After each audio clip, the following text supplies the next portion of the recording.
Hey guys, Renan here, and today we're gonna learn how to get an Ethereum wallet balance and also how to recover a wallet using the 12-word phrase or the mnemonic. If you didn't watch the previous tutorial where we create a wallet or where we deploy the application to reverse sell using Next, go in the description, follow those tutorials, and come back here to continue with that. If you like this kind of content, don't forget to subscribe and stay tuned.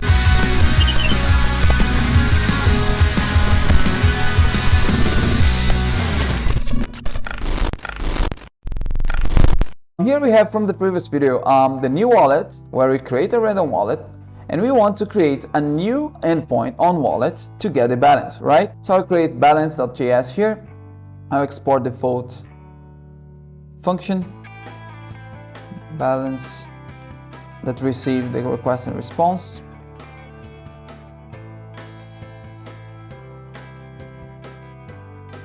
First thing we need to do, we need to get ethers.js.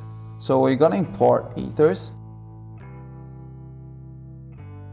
And now this function needs to be an async function because here we're gonna create first an address that will come on the query.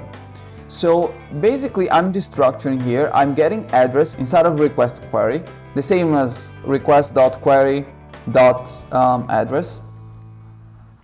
So this I'm using the structuring just to avoid that. So I just create a constant here, extracting address from the query.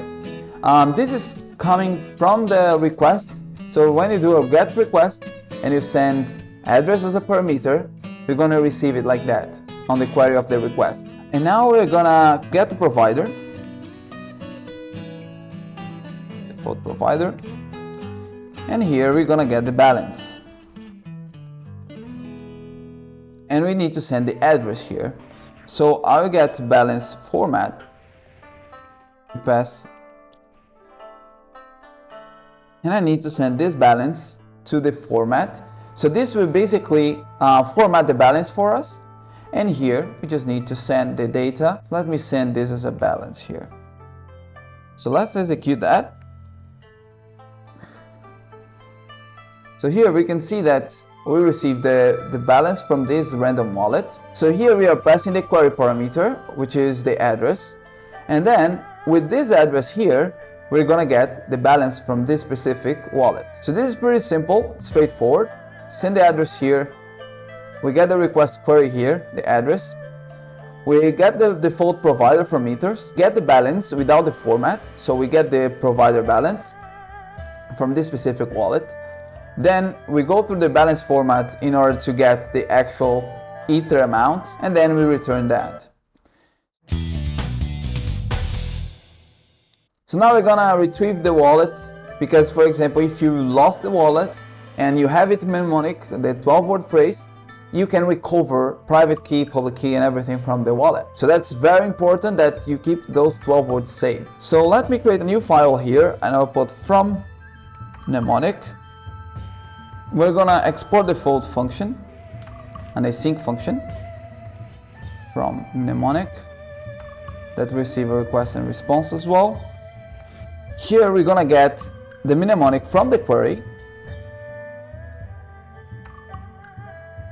Now we're gonna get the wallet. We need to pass two specific parameters from ethers from mnemonic. Now we're gonna pass the mnemonic that we got from the query, and also I'm getting here the default pattern that we need to retrieve. So format the response so we can have the same things. So wallet private key, wallet address, mnemonic phrase. Let's try that. I'm gonna create first wallet and then I will get it for retrieve, right? So let me create a new wallet. Okay. I'm gonna get this mnemonic phrase here. Open a new. So now I pass the mnemonic parameter and let me get from the new wallet that we just created.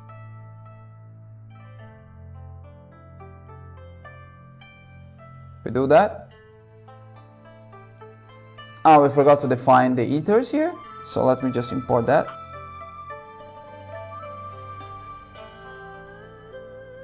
So then we have the same address, private key, everything from the mnemonic. So that's it for today. If you like this kind of content, don't forget to subscribe and stay tuned.